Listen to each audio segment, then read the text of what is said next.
ઉપર ટિપ્પણી કરી છે બાબત શું કહેશો તમે? રાજકીય વ્યક્તિઓએ ભાષા પર સંયમ રાખવો જોઈએ. બોલવામાં મને લાગે છે કે કોઈ પણ વ્યક્તિ હોય એમણે કોઈ પણ સમાજ વિશે ખરાબ ભાષાનો પ્રયોગ નહીં કરવો જોઈએ ને એ પણ ઇતિહાસ જોઈ લે તો એ વાસ્તવિકતા નહોતી. મેં એમની ક્લિપ એ જોઈ અને ક્યારેય અંગ્રેજોના શાસન દરમિયાન રોટી બોટીનો વ્યવહાર કોઈ ક્ષત્રિયોએ ક્યાંય કરી લીધો હોય આ પ્રકારની અભદ્ર ટિપ્પણી કરવી અને પછી પાછી માફી માંગવી મને લાગે છે કે આ જાહેર જીવનમાં સ્વીકાર્ય નથી અને બોલતા પહેલા અમારે સૌએ 10 વખત વિચાર કરવો જોઈએ. મારો એ સ્વભાવ નથી કે હું એક કક્ષાથી નીચે ઉતરીને કોઈના પણ માટે ભલે એ વિચારધારાથી વિરુદ્ધ હોય તો પણ બોલું, પરંતુ એટલું તો હું ચોક્કસ કહીશ કે જે શબ્દો બોલાયા છે એ શબ્દો કોઈ પણ ન સ્વીકારી શકે અને કોઈને પણ આઘાત લાગે એ પ્રકારના શબ્દો. દુઃખ થાય છે જ્યારે ક્ષત્રિય સમાજ વિશે કોઈ ખરાબ ટિપ્પણી કરે.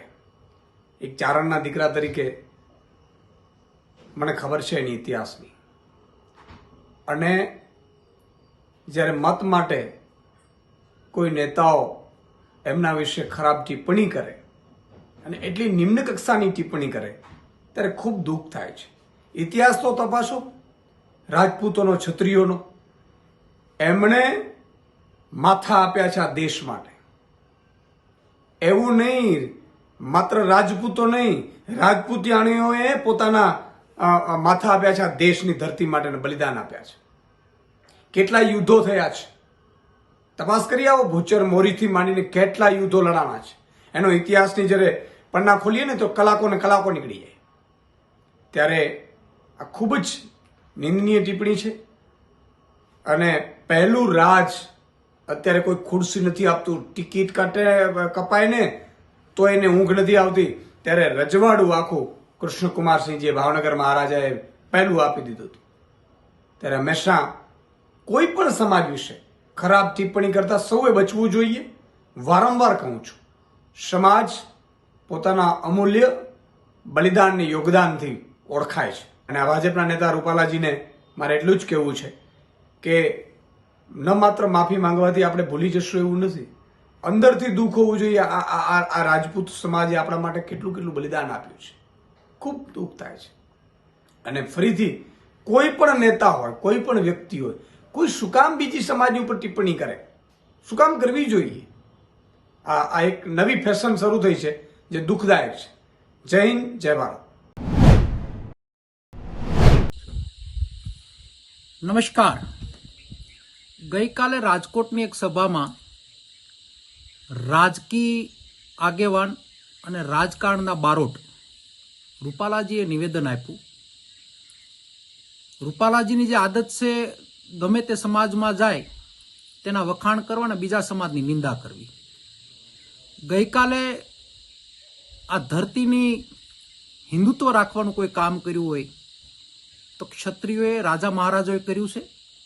અને ગઈકાલના એક ભાષણમાં એણે એવું કીધું કે અંગ્રેજો સાથે રોટી બેટીના વ્યવહારો કરી અને મહારાજાઓએ બાંધછોડ કરી હતી.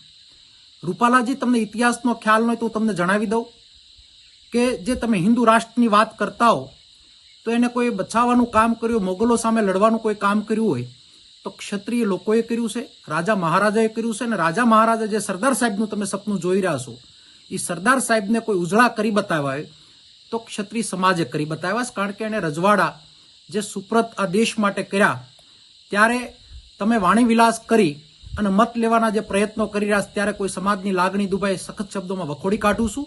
અને તમે જે રાજા રામની વાત કરી કે 1000 વર્ષે એમનું સપનું સાકાર થયું, એ ભગવાન રામ પણ ક્ષત્રિય સમાજના અંદર જન્મ લીધેલા વ્યક્તિ હતા અને ભગવાન રામ એક હિન્દુ ધર્મની અંદર આસ્થાનો વિષય છે. તમે રામનું પણ અપમાન કર્યું છે. ત્યારે તમારે માફી માંગવી એ તમારી આદત છે, પણ ગુજરાતની જનતા તમને માફ નથી કરવાની. અને ક્ષત્રિય સમાજનું અપમાન એટલે હિન્દુ ધર્મનું અપમાન, સનાતન ધર્મનું અપમાન. આવું પટેલના દીકરા તરીકે એટલા માટે કહું છું કે ગામડાઓની અંદર, વિસ્તારોની અંદર તમારી વાણી વિલાસના કારણે વન મનસ્યના વાતાવરણો ઊભા કરી અને વિખવાદ ઊભા કરીને લોકો અલગ પડે એ હર હંમેશ તમે પ્રયત્નો કર્યા છે. પણ ક્ષત્રિય સમાજની સાથે પટેલ સમાજ જોડાયેલો છે. પટેલ સમાજ સાથે રહી અને બધા જ સમાજ તમારી આ વાતને વખોડી કાઢે છે અને એક રાજકીય આગેવાન તરીકે હું તમારા આ વાતને સખત શબ્દોમાં વખોડું છું અને આ માફીને લાયક તમારી કોઈ વાત નથી. ફરી વખત આવું ન થાય એની તકેદારી રાખજો. તમે અમરેલીના એક રાજકીય મહત્વના આગેવાન છો, પણ તમે બારોટપણું બંધ કરી અને મુદ્દા ઉપર વાત કરો તો ઘણું બધું સારું થઈ શકશે. ધન્યવાદ.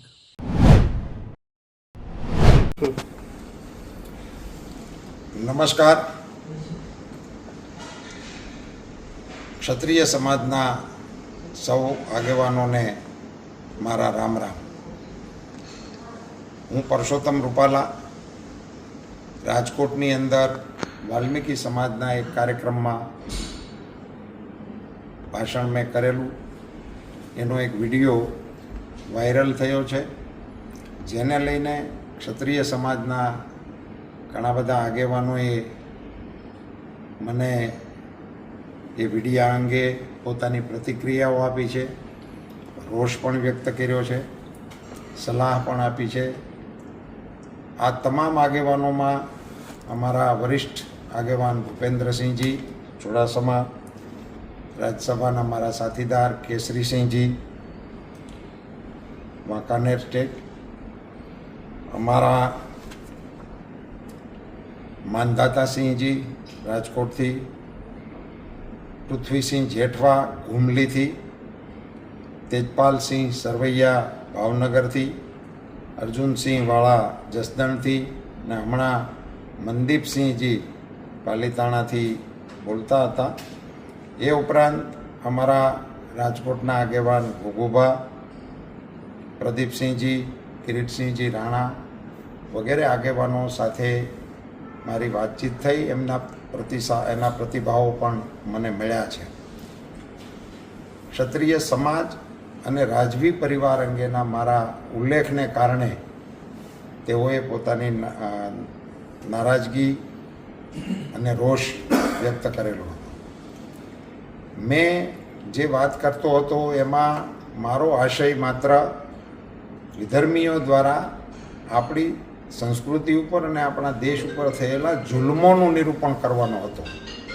સહેજ પણ રાજવી પરિવાર કે ક્ષત્રિયોને નીચા દેખાડવાનો મારો કોઈ આશય કે ઈરાદો ત્યારેય નહોતો, અત્યારેય ન હોય અને ભવિષ્યમાં પણ ના હોઈ શકે.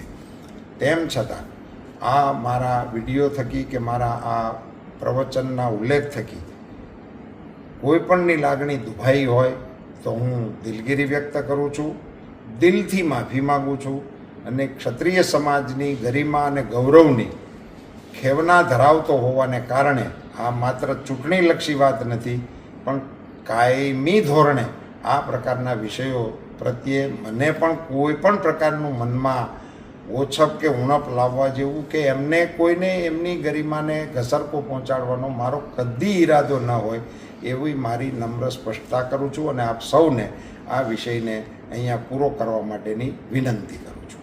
ધન્યવાદ.